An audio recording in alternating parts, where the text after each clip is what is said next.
Hey YouTube, Awesome Rider here. Welcome to my review for the Deluxe Kamen Rider Revice Driver 50th Anniversary Edition. So, if you don't know, there are two different versions. The standard version simply comes with the driver and the DX V-Stamp, and then the 50th Anniversary Edition also comes with an additional Bata one representing the first rider, as well as this little booklet that goes over the history of the main rider Henshin belts. And Megalodon is just here to show off that I'm going to have this in the review. Megalodon's was released separately prior to the series starting and prior to the driver, but obviously in its review, I couldn't show off the driver functions because the driver wasn't out yet. So that's going to be covered in this review, but let's go over the basics first.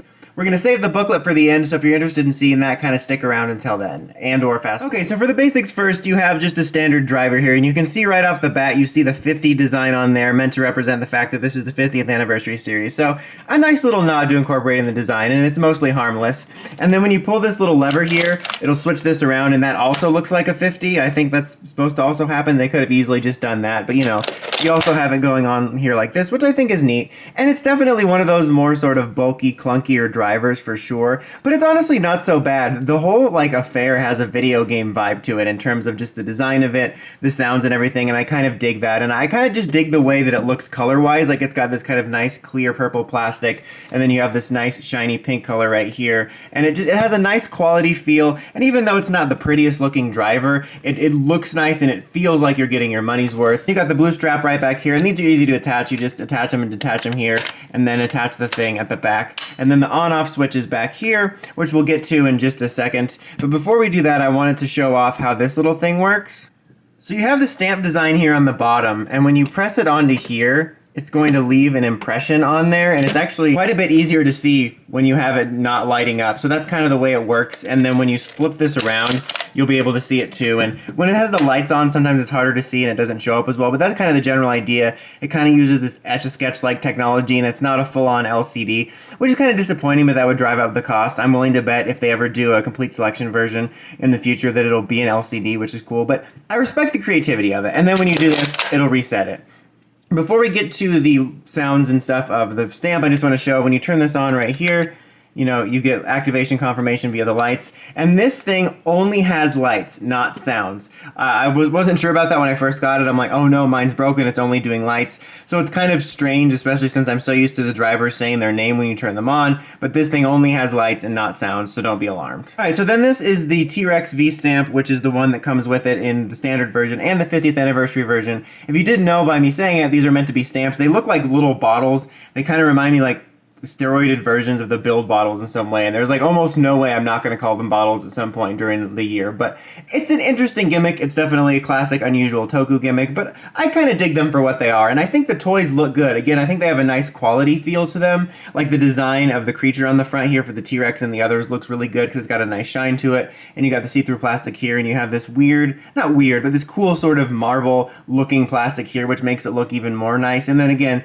you have the stamp designs there on the bottom. So it's not like it's my favorite gimmick, but I think they're pretty solid. And I did like Saber's gimmick as a concept, but I felt that they looked kind of cheap in terms of the toy and felt a little cheaper, but these feel like a little bit of a nicer quality. Not like super cheap, but I just feel a quality difference in these. So you can activate some sounds without the driver, so press this. So you get that standard noise. Lex. I gotta find Lana. And then I like that sound because it reminds me of Mario Kart. And you can, by pressing this, get it to activate the jingle.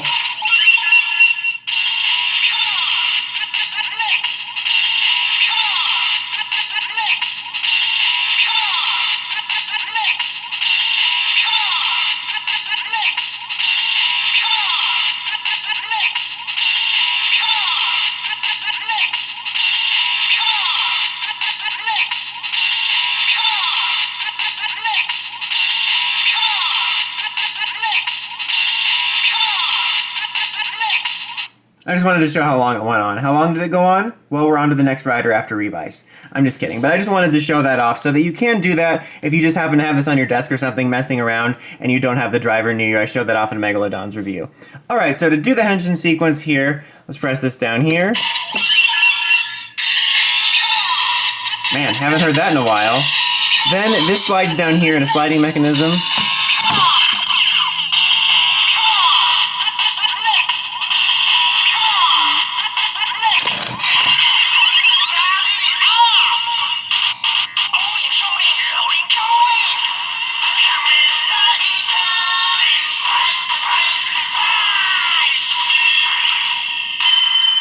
So there you have the standard noises there, and you can see this lights up and it kind of illuminates this. It actually looks better on camera than it does. Like in person, it seems sometimes to fade really quick or not look as good, and you get the LEDs from both. And then you just pull this over again to activate the attack jingle and noises.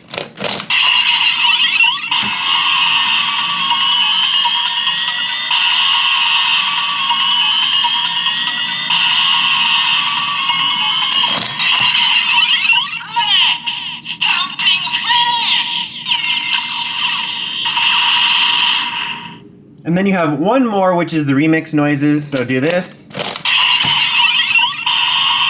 And then press this button.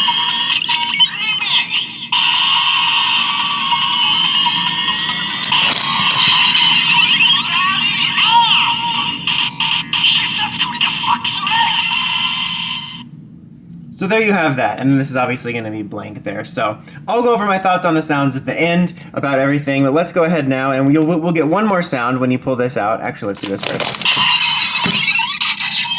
This noise here, which is kind of that classic deactivation noise. And now here we have the Bata one, which I don't like it as much as the T-Rex design as an individual, but it's still pretty cool to get. It's got a nice shiny silver there, same marble look and everything. You know, it is what it is. You got the stamp there. Taka, tora, bata. That's all I can think about now. And then obviously, again, it will play the jingle if I keep pressing it, but I don't think you guys want to hear it again, since we're about to hear it again. See?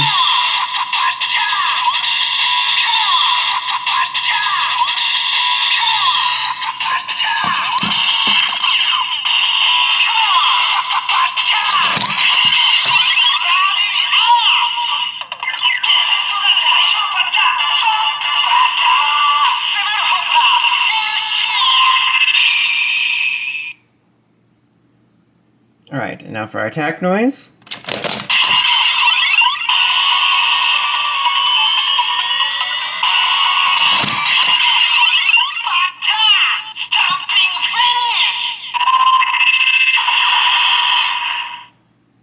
Alright, now remix.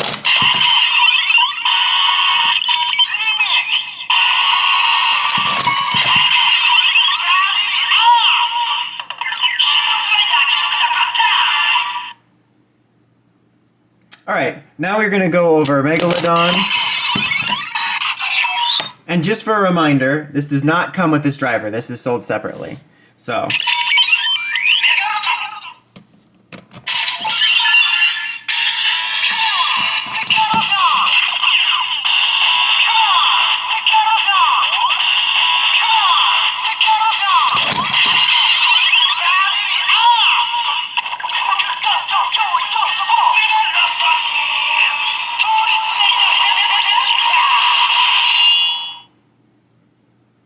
And if you don't know, this one is based off of this design as well as Kamen Rider Decades, and you can see the design a little bit back in there, and you can see the design in the show, obviously.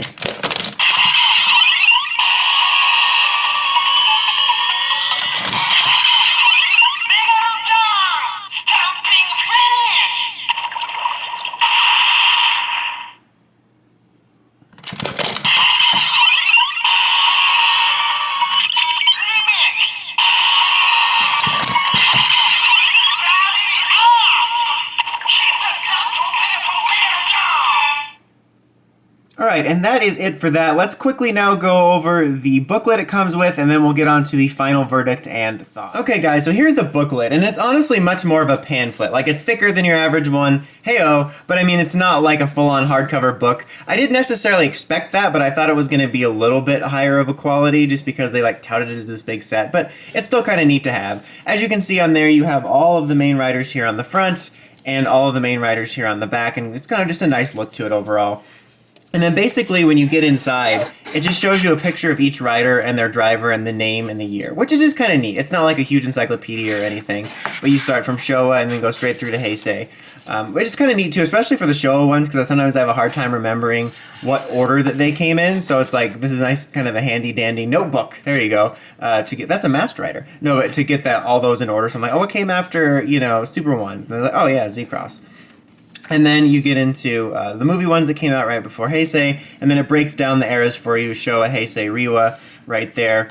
And then we're getting into the sort of the more modern ones here. And you can kind of see how the belt got continually stranger over time. And something I wanted to note is, like, for each little rider picture, they have like a little saying or something, and I feel like they couldn't make up their mind. It's either like a poster tagline or it's something like that comes from the belt, and it just seems to vary. Like, this is like battle in the mirror, and then this says standing by.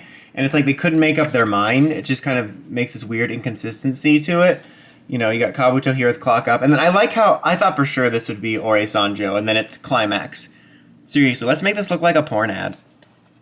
And then Kiva. See, like, Kiva, wake up. That's something the belt says, but the Destroyer of Worlds is something Decade's called. So, I don't know. I just found that to be such a weird inconsistency of the way they show off sometimes phrases from the belt. Oops, skipped one. And then sometimes something that the belt says. Kind of like this. I thought that would be Uchu Kita, for sure, honestly. Like, oh, guys, don't pick this up. This doesn't even say the right catchphrase. I don't know, I just thought it was kind of random. Just a random observation. But it's still pretty cool to see all these, and you get some nice suit pics and some nice shots of the belt, and you can kind of see as gimmicks progressively took over and strangeness progressively took over.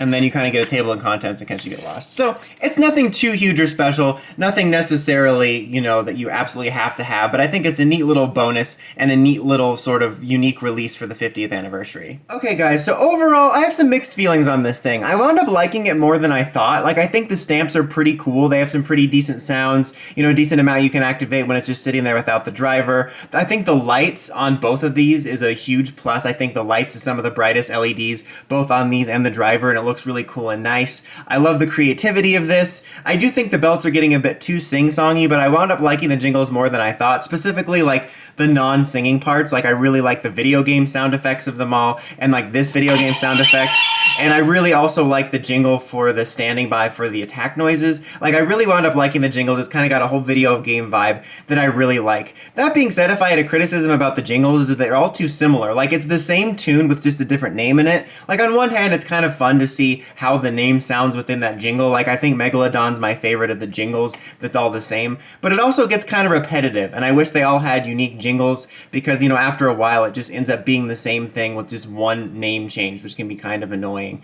And then also, if I had another criticism about this, is that this mechanism here can be a little bit sticky, and sometimes like this won't pop all the way back in, or this won't pop all the way, and it's not like it feels cheap, but it definitely feels like it needs to be greased or something, and it just makes it feel a little bit clunky, like I just said. But I still do like this. I think that if you like what you see and you're liking Revice so far, you'll be happy. It's got nice clear sounds, nice lights. It can be a lot of fun. I like the sounds more than I thought, but it's just not perfect. Again, I wish that the sounds weren't so repetitive after a while, and then I wish that this was a little bit less clunky in terms of the functionality of it. As far as the 50th anniversary set, if you're really wanting to get this, I say why not get the 50th anniversary set. You know, the booklet's not the greatest thing, but it's a neat little thing to have, and you get a bonus one right here for your collection already off the bat. Not to mention, since it's the 50th anniversary, it's just kind of a neat thing to start off with. But that's about it for this one though, guys. Until next time, like, comment, subscribe, and climb the steps and ring that bell so you get notifications for all my videos. Kamen Rider, signing out.